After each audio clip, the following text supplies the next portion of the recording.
Сәлеметсіздер ме оқушылар? Бүгінгі сабақта IELTS listeningнің бастапқы 7 сұрағы осыны міндетті түрде бір сұрақ осы санмен келеді. Санмен болғанда қалай бір телефон, екі адам сөйлесіп жатады. Үшінші или екінші сұрақ осындай болады. Телефонмен сөйлесіп жатады, сол телефонын оқиды нумерациясын.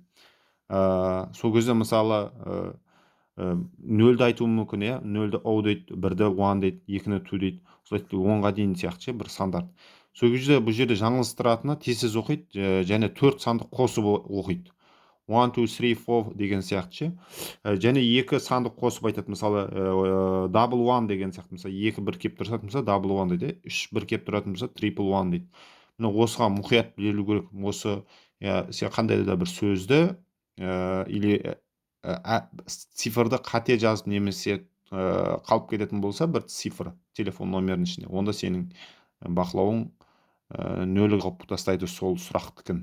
Сондықтан осыған қалай дайындалу керек? YouTube'да балалар кірсеңдер, міне YouTube'ға бүйтіп жазсаңдар, listening numerous practice in YouTube деп жазсаңдар, көптеген эксперттер шығады IELTS-тың.